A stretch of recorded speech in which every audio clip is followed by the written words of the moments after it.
Hi everyone, Armored Pants here, and I have a new video for you. This is the new offer in the shops, the American line, the Tier 7 T28 HTC tank destroyer. We're going to have a look at the tech spec and some gameplay. We'll look at the tech spec on blitzhanger.com as always. But before that, let's have a look at the offer itself. It's 5,000 gold for the tank, 500k in credits, fully equipped. There's also some premium time thrown in, an avatar, etc.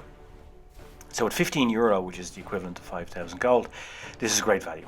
It is a good deal. It's a good package. You get a lot with it. The credit coefficient on tank is 150% as well, so not the best in the tier, which is the Super Pershing and the Lova at 190%, but pretty decent. Let's have a look at the tank itself. It's an excellent TD. It's really strong. It holds its own even when it's up tiered. In terms of setting up the tank, I would run Coca-Cola to get better view range and reload, and I would use case of cola and improved fuel as well. Run Camo Net, it's essential on this, and on this tank it really boosts those concealment numbers, and we'll have a look at those in detail in a few minutes. The gun is 105mm, has good DPM, gives you 310 plus damage points, which AP, which is standard round, and 260 plus with APCR, which is your Pramo. And the loadout is completed with HE, and we'll have a look at those characteristics in a bit more detail. 181mm of pen and AP if you use gun rammer, 190 if you use calibrated shells, 224mm pen with APCR, 235 if you use calibrated shells. Now you get 45mm of pen with your HE rounds. That goes up to 54mm of pen if you use calibrated shells. Now muzzle velocity is not that high, it's 872 meters per second. Therefore, supercharge is really a must. Drives that muzzle velocity up to 1134 meters per second, which is not so bad. Reload is 7.58 seconds, or if you use calibrated shells, it's 8.15 seconds. So calibrated shells and gun rammer are both options. I use gun rammer, but that's just a personal preference. Dispersion is also very good. If you use refined gun, which you should because this is a TD, it goes down to 0.326. It's still a bit higher than most TDs. But it's not so bad. What does that mean? Well, it means that at 100 meters, your maximum deviation that you can move away from the target is 32.6 centimeters. Now, gun depression sucks. It's only 4.4 degrees and only 15 elevation, so it has very poor gun alignment. But there is a big but. The aiming arc on this tank is 60 degrees. And this is really excellent. I mean, it's very good. What do you mean by aiming arc? Well, it means how the barrel of the gun can traverse from side to side. Now, there is no turret, but there is traverse of the barrel. And on this tank, it's really good. It moves 30 degrees plus minus, so it's really good. And you're going to see that in the gameplay. 29 kilometers per hour forward, 10 in reverse, and it has a poor power to weight ratio as well. And it has a poor traverse, so it's very slow and cumbersome. It is not a fast moving TD. But another advantage it has is its concealment numbers, which are good when it's inactive. So let's have a look at those in some detail. And concealment, of course, is an essential part of the toolbox of any TD. So if you take something like an RU 251, which has one of the best view ranges that you're going to come up against when you're up tiered, it's 304 meter view range. It needs to get within 192.5 meters to spot you up, so it loses almost 110 meters of view range against you. Camo numbers are excellent if you run Camo Net. We know that you have 11 seconds to count it out, 1000 to 1000 to reset your camo, fire, go out of vision, reset your camera, and you're back to those 192.5 meters. It's really excellent, really good, and it's essential for a TD to play well. Now, looking at the armor profile you saw there, it's really troll up front. Sides and back are vulnerable a bit, but you've got spaced armor at the sides too, so HE heat rounds are not going to pen or going to do minimal damage when they hit you on the sides and the track. Your tracks are protected as well. Front on, you've got this excellent armor, and really the only thing that's vulnerable when you're front on are those ears that stick out the side like handles on a trophy. They can be penned, but they're a very small target. If we look here front on, you can see that they can be penned, but they're a very small target, very difficult to hit. And of course, when somebody's trying to pen them, they're spending more time in front of you, and you get more chance to put a round into them. So they are a vulnerable part of the tank, but of course, if you wiggle when something is trying to get an aim on that, it makes it very difficult to hit because they're a very small target. In terms of tactics for this tank is basically a slow-moving wall of inevitable death. It has a great gun, great DPM, great reload, good pen, great trollish front armor, and if you are top tier, you can be an absolute bully. You can play this tank front on, take the fight to the enemy. If you're up tiered, the tank is still competitive, but you can adopt a more traditional TD role, sniping from the back, picking off targets, and the DPM, pen, muzzle velocity, refined gun, camo net, all those tools together make this a very, very effective TD. It's a very good tank, a very good premium tank, and definitely I think if you like TDs, you're going to like this. If you don't like TDs and you've never played them, but you've got 15 euros you want to spend, this is also a good buy, because eventually at some point you'll want to play TDs. You can also look at how to play TDs, TD guide on channel here, and the sniping guide, and go back and utilize it. So I mean, it's a fun tank. By the way, you also get this specialized camo with the tank in the package too, which is this legendary camo, which is kind of something similar to the T28 Independence's camo. It's, I don't know, it's not my cup of tea. I just got it anyway, and I'm going to use it.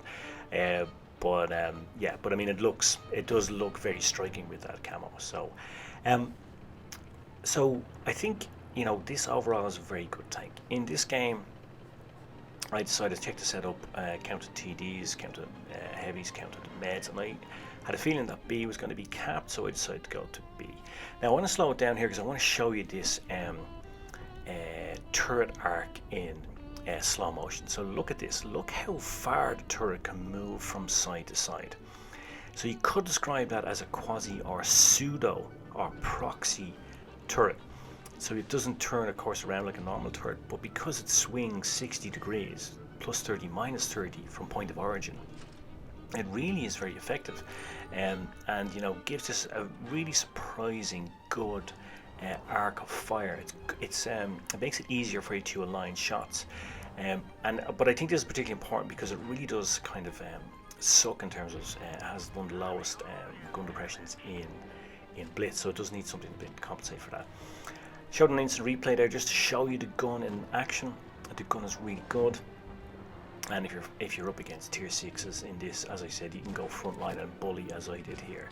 Again, the gun in action punches through the soft cover, smashes into the enemy, and gives me a nice bit of damage. It allows me to then capture B, take it from the enemy.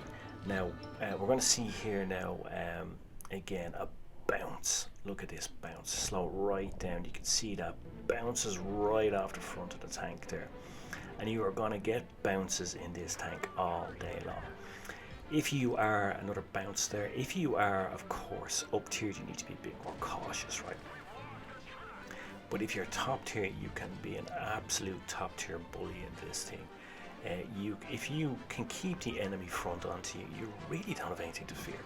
Look at this shot here. Look at how good the gun is. The gun is really accurate, and if you max out its handling characteristics, that is, use refined gun, use supercharge, then you are going to really do some damage in this tank. It really is a very effective fire system in this tank. Combine that with the armor and its concealment numbers, it's a very, very effective TD.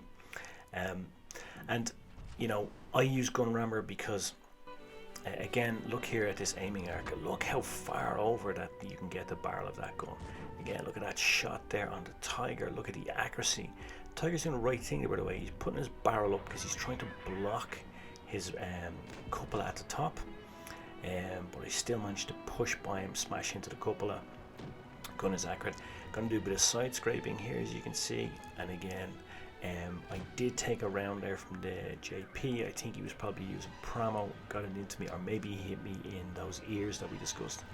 But look at here, side scraping in this tank. you know, just getting bounces all day long, right? And you know that the 88mm gun on Tiger P is pretty effective. It's got good pen numbers. Again, side scraping, bouncing, angling. You know, this thing is going to bounce all day now. Another bounce, and then look at the accuracy on the gun again. It's just super. You see there the vulnerability on the sides and back. I'm taking rounds into the sides. I need to get front on again, which now I'm front on. And I'm just going to push onto the Y5 here because honestly, I'm in a tight space. It's going to be difficult for him to get around me and COD me. Get another bounce from him, take him out, and that is game over. We're now 3v1, and we have the points and the bases as well. So more or less game over. And just a really effective display of showing this tank's characteristics. As I said, if you're up tiered, you do of course need to play a bit more cautiously. The bigger guns will find it easier to pen you. There is one vulnerable part of the tank at the front armor, which we saw in the armor profile, which is vulnerable. And if you're in an IS-6 or you're in a TD with a big gun and tier 8, they will be able to pen you. But you're still going to get bounces even when you are up tiered. I mean, this is a rolling wall of, it's basically a steel wall on tracks. You are going to get bounces on this tank all day long, and you can do a lot of damage in this tank, a lot of damage with that gun. As I said, calibrated shells are also a good option on this if that is your preferred method of playing. I prefer to fire more often, and generally if you're on the edge of needing a PCR, I usually just tend to use APCR anyway. So, you know, but this is entirely up to you. It entirely depends on what your own game philosophy is and how you normally play. Even if you use calibrated shells, though, the reload is just over 8 seconds, so it's still very effective. So a good display of this tank. I mean, it is a rolling, slow, inevitable wall of death coming towards you. You can see their sharpshooter badge, which is master gunner, which are the badges you really want to look for in a steel wall. They're the badges you really want to look for in a patrol. You don't see that too often in a TD. But master gunner and sniper tanker, you know, sharpshooter, they're the kind of badges and awards you want to get in a TD because it shows it is an effective TD, and this tank can deliver those. So let's have a quick recap. This is a great TD. It's a very good premium tank with that 150% credit coefficient. Obviously not the best, but it's still pretty decent. The frontal armor is troll, absolutely troll, and steel wall metals will come. This is effectively a rolling steel wall on tracks. It's slow moving, it has poor traverse. As we discussed, it is not an agile TD by any stretch of the imagination. But the 105mm gun is really good, as you saw, and both gun rammer and calibrated shells both work as we discussed. Muzzle velocity, you need to use supercharge, get it up to 1134, which is then pretty good. The 4.4 degrees gun depression sucks. It is one of the worst in Blitz, but remember that aiming arc, that 60 degree is excellent. Sides and back are vulnerable. You saw me getting penned there when the mediums had me on both sides. If you're up tiered, you'll be a HE magnet on the back. But if you're not up tiered, you are a top tier bully. And that holds its own though, even when it's up tiered. You know, just if you a bit more cautious, the tank will hold its own. It's a super TV. It's just a heavy, slow moving wall of death. Now, I want to talk to you about the offer itself. I think it's really good value. €15 is really good value, and if you want a premium, it's a good deal. But you know, I'm not associated with Wargaming. I have nothing to do with them. I'm independent, and I'm just giving you my honest opinion. But of course, it only depends if you have €15. If you don't have €15, then of course it's a lot of money. But you know, if you've got €15 and you're looking for a premium tank, then this is a good deal, particularly with everything that's in the package right now. So I guess that's all from me. I hope you enjoyed it. I hope you found it useful. Cheers, Mush. Keep your mask on and keep your pants off.